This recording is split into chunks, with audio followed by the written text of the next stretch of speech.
सन्मान देणाऱ्या या सरकारचे आमचे नेतृत्व आदरणीय एकनाथजी शिंदे साहेब हे किती संवेदनशील आहेत हे आपण सगळ्यांनी बघितलं. त्यांचा वाढदिवस साजरा करत असताना कुठेतरी आपण वेगवेगळ्या जागेवर पार्ट्या करून साजरा न करता ज्यांनी खऱ्या अर्थाने ह्या समाजाची बांधणी उभारणी केली, ज्यांचा खूप मोठा अनुभव आहे, इकडे बसलेली सगळी मंडळी, मी तर म्हणतो त्या घरासाठी तुम्ही सगळेजण विद्यापीठ आहात. कारण तुम्ही तुमच्या आयुष्यामध्ये एक पिढी घडवण्याचं, एक नाही तर दोन दोन तीन तीन पिढ्या घडवण्याचं काम केलं. मुलांना घडवलंय, नातवांना घडवलंय. नातू आज जरी तुमचे मुंबई पुण्यात मोठ्या पदावर काम करत असणारे मला माहित आहे, बरेच लोकांची मंडळी तुमच्या नात आता मोठ्या झाल्यात, मोठमोठ्या पदावर काम करते. जरी ते आज दिसत असतील तर त्याचं सगळं श्रेय कोणाला जात असेल तर इथं बसलेला घराच्या जे गुढ म्हणतो ना, झाडाचं गुढ जे आहे ते इथं बसलेलं आहे. मला खूप आनंद वाटतोय. अशा ज्येष्ठ लोकांचा सन्मान करण्याचा कार्यक्रम आज इथं होत असताना शिवसेने पक्षाच्या वतीनं आम्ही संपूर्ण सोलापूर शहरातल्या जेवढे प्रभाग आहेत, जिथं जिथं आमचा कार्यकर्ता आहे तिथं आम्ही त्या प्रत्येक प्रभागामध्ये हा कार्यक्रम कंपल्सरी केला की जेणेकरून आपल्या प्रभागातील तुम्हाला ज्येष्ठांचा तुमचा संपर्क असला पाहिजे, त्यांचा सगळ्यांचा तुम्ही मान ठेवला पाहिजे.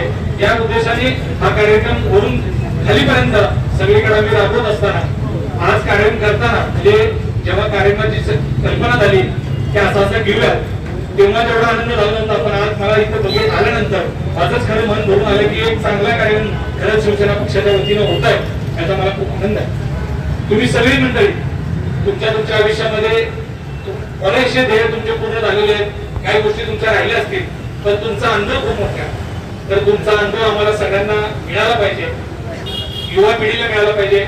जे जे नवीन नवीन तुम्ही क्षेत्रात काम केलेलं आहे, आता काही मंडळी रिटायर झालेले सर, त्यांचा रिटायरमेंट नंतरचा जो अनुभव आहे, नोकरी झाल्यानंतर कशा पद्धतीने तर तुम्ही नवीन युवकांना मार्गदर्शन करू शकता की बाबा कशा पद्धतीने तुम्हाला स्पर्धा परीक्षा असतील, नोकरी करताना सगळ्यांनाच अधिकारी होता येतं असं नाही, पण न करता सुद्धा एक संसार चालवणं आणि एका पिढीला घडवणं हे सुद्धा खूप मोठं कार्य आहे असं मी समजतो.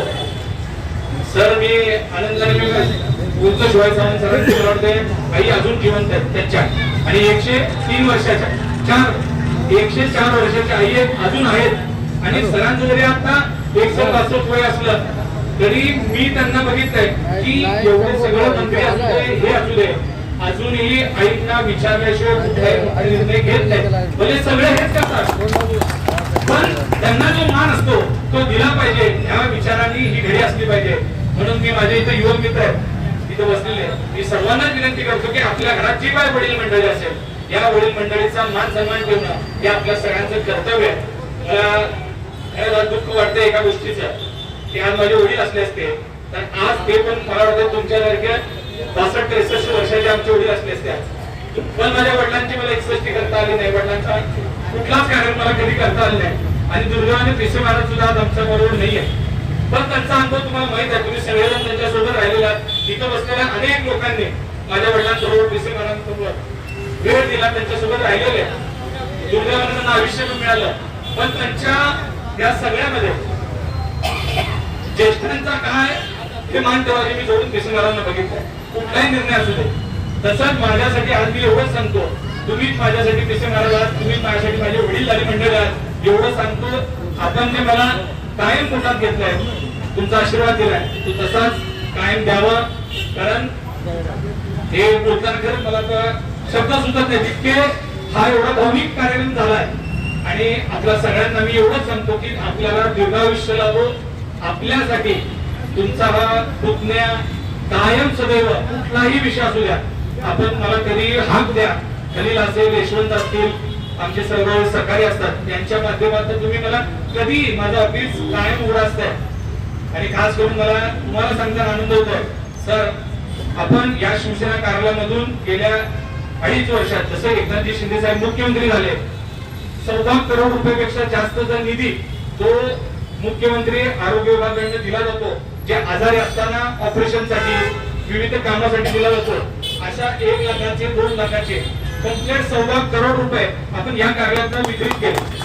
हे देत असताना मी तुम्हाला अजून पण सांगतो, कुणाला कुठल्याही मेडिकलचा विषय असू द्या, हॉस्पिटलच्या माध्यमातून कुणाला बायपास असेल, कुणाला ऍक्सिडेंट झाला, कुठल्याही वडील मंडळीला काही कधी मेडिकलची अडचण आली तर तुम्ही सदैव तिथं या माझ्या सरकारच्या माध्यमातून, माझ्या माध्यमातून तुमच्या, कारण आता या वयानंतर येणाऱ्या अडचणी साहेब प्रामुख्यानं ज्या आहेत त्या मेडिकलच्या जास्त असणार आहेत आणि मेडिकलच्या कामासाठी आपण कुणी प्रिपेअर नसतो, तयार नसतो.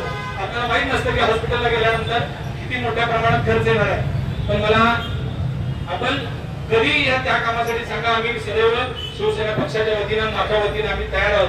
कुठलीही अडचण येणार नाही. आज जरी राज्याचे मुख्यमंत्री देवेंद्रजी फडणवीस आहेत, मला माहित आहे देवेंद्र फडणवीस सुद्धा अतिशय तत्परतेनं या विषयाला लक्ष देऊन आहेत. ते सुद्धा आपल्याला कुठलीही निधी कमी पडू देणार नाही. Like, subscribe, click on the bell.